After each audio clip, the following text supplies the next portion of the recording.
The first problem we're going to study is that of a single object. In this case, we're giving the acceleration and we're asked to find the resultant force on the object. And we're going to be applying Newton's second law to solve this particular problem. My first goal is to draw out the object and the forces acting on the object and the direction or the acceleration of the object.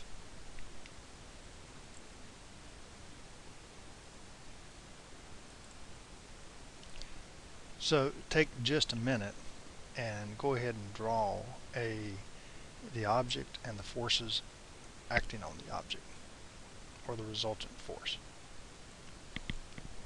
I've tried to just kind of draw what I think the acceleration looks like, and also what I expect the resultant force to look like.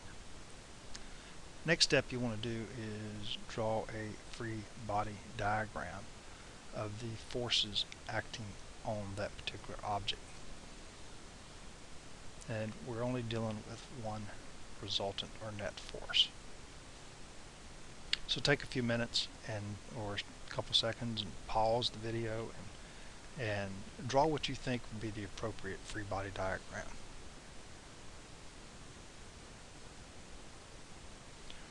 Okay, I've drawn my free body diagram, and what you also notice that I've also put in my axes to be very clear on which direction is along the x-axis and which direction is along the y-axis. Now the next thing I want to do is I want to write down Newton's second law. So what is Newton's second law? Well, it's simply the sum of the forces, or the net force, is equal to the mass times the acceleration. So that's Newton's second law in vector form. Our next item is to write down Newton's second law in component form. That means I want to write down each component of Newton's separate law separately.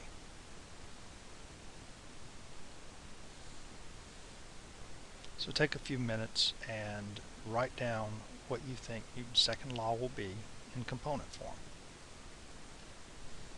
Okay, I have written down Newton's second law in component form. And what you'll notice here is that I have written down the net force, or the resultant force, in the x direction and the resultant force in the y direction. Well, in the problem we're given the mass of the object, and in vector notation we're given the x component and we're given the y component of each acceleration. So my resultant force in the x direction will just simply be the mass times the acceleration in the x direction, which is 6 newtons, and the mass times the acceleration in the y direction, which is 15 newtons. Now if I have the force in the x direction and the force in the y direction, can I get my resultant force? Or can I write it in vector notation? Take a minute or two and write now the force in vector notation.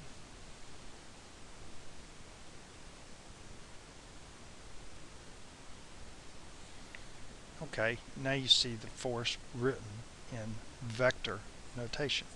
So we have 6 newtons along the I direction, 15 newtons along the j direction.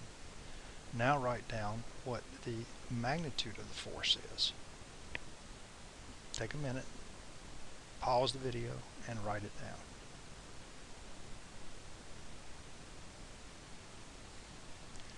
The resultant force is 16.2 newtons. Now write down the angle at which the force is applied. Take a minute, pause the video, and go ahead and try to work it out for yourself.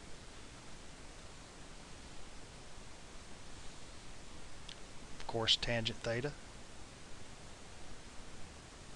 is equal to the opposite, which is 15 newtons over 6 newtons.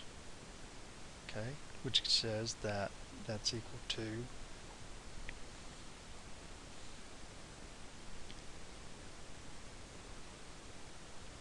5/2.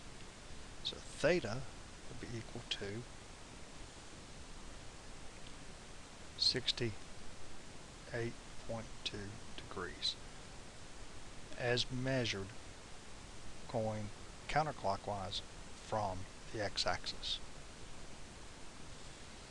And this is end of problem.